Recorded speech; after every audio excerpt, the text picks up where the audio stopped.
My grandmother used to tell us that when we heard someone calling our name while we were home alone, we should never turn around, as we might see something behind us that we wouldn't want to see. For many years, she used to remind us of this from time to time, but we thought it was just a story to scare us when we were children, as we were so attached to her, all the grandchildren. Everything went on normally over the years. We grew up, and everything was just like grandmother with her stories. On one occasion, when I got home from work, I went to see her in her room as she did every night, to greet, deal with, and take her medicine. While she did so, she used to sit me next to her to talk and watch TV. The conversation continued as usual. At one point I asked, "Mom, TT, was that what we called my grandmother? Do you remember scaring us when we were little, saying that we should never turn around when someone calls us instantly?" Her face became serious and even a little worried, replying, "Why do you say that? Did you hear someone calling you?" Noticing the concern on my grandmother's face, I said no, that it was just a very present memory from my childhood. But from her response and the way her face turned dark, I knew there was something behind it. Those warnings she gave us when we were little. She continued, "So many years have passed and I still remember it as if it were yesterday." This is what she told me. My grandmother says that when she arrived in the neighborhood where we currently live, it was very different.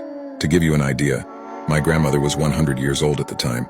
She was born in 1920 and arrived in the neighborhood in 1935, when his parents bought the land.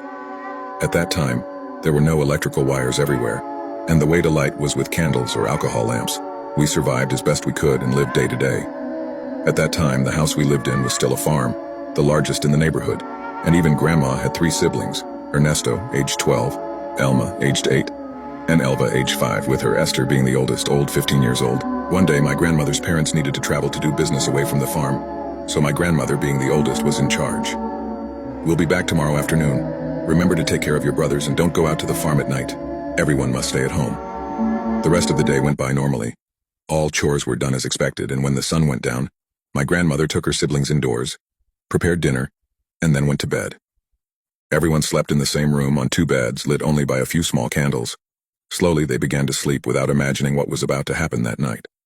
My grandmother doesn't remember the exact time, but she remembers being completely in the dark as the candles had burned out. She got up from the bed to light other candles, and as she did so, a very watery female voice, coming from the corridor, he called her name, "Stir, come."